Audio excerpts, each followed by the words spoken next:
let's get reading the second chapter, A Present for Susie. After dinner, as Susie was finishing making room for Granny Ella's clothes in her bedroom, she heard her 7-year-old brother Bennett squeal, "Granny's here, she's very near. Ella Bella has come from far away to stay, and it looks like she has a birthday present for Susie." Good thinking, Lindsay. Susie laughed at her brother's way of announcing their granny's arrival. This was a new phase he was going through, speaking in rhyme. Susie was the perfect big sister, and her relationship with Bennett was more than the typical brother and sister kind. They were friends. They played together. They had fun together and sometimes got into fights and got into trouble together too. And even though they each had their own bedroom, Bennett often slept in the other twin bed in Susie's room, especially since the accident. Last spring, when Bennett was 6 years old, he ran across the street after Jackie, the family dog. He did not look before he darted out.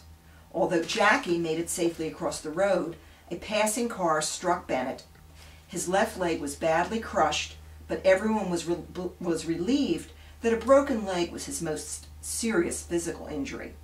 However, his emotional scars were just as serious and went mostly undetected by everyone but Susie. What does that mean, emotional scars? Physically he was healed, but emotionally he still had... He was like sort of scared. Yeah, really surprised and shocked. Right, and sometimes even though your body is better, some of that stuff hangs on longer. Mm-hmm. And this has something to do with why Bennett likes to talk in rhyme since the accident. So again, but Susie knew what was going on. After 2 operations and 3 months in a cast, Bennett was able to walk again. But 6 months later, he was still unable to move as quickly as he could before the accident.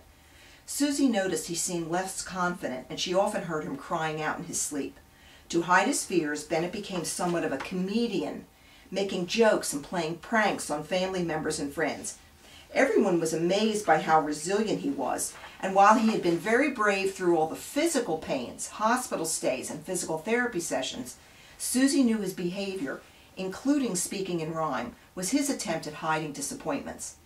He was comforted by all the attention he got while his leg was healing, and now his comedic behavior continued to make him the center of attention long after his leg was healed. So you see what's going on. Susie tried very hard to be patient, not only with her brother, but also with the rest of her family and their reaction to Bennett's injuries. It was not an easy time for her either.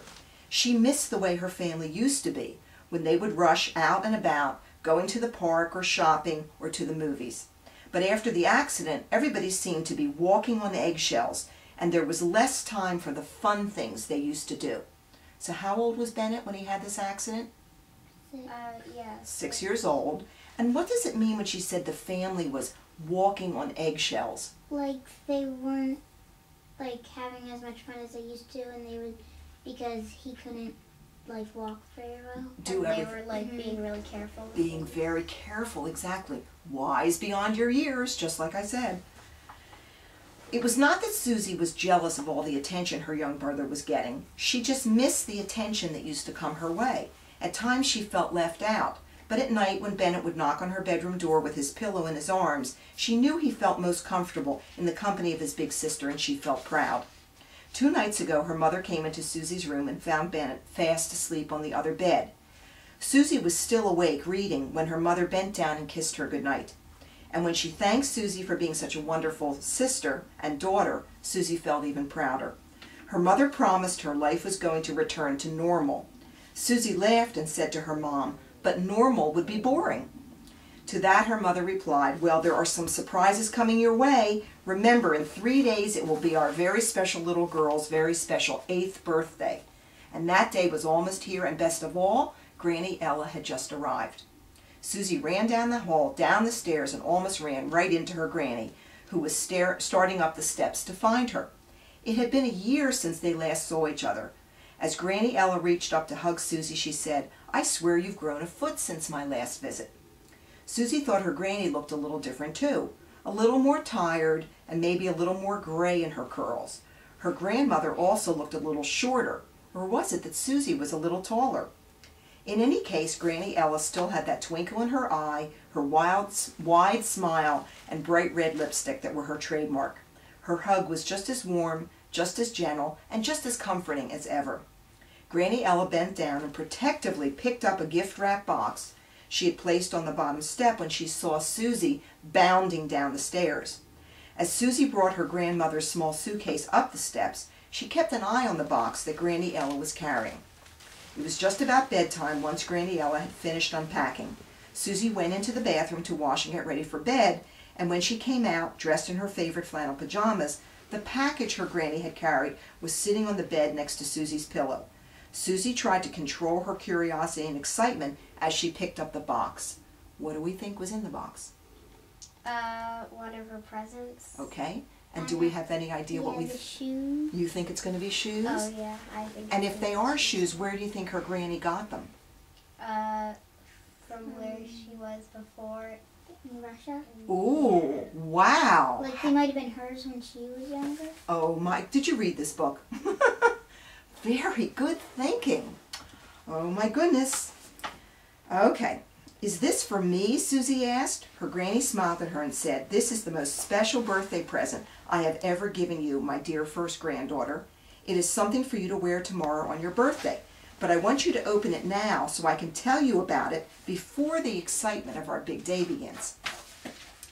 Susie carefully untied the lovely white bow and unwrapped the beautiful red and pink gift wrap paper. Although the box gave no hint of what was inside, Susie was careful not to shake it for fear of breaking something so special. As she gently lifted the lid of the box and pushed the top layer of tissue paper aside, Susie was left breathless at the sight of her granny's present.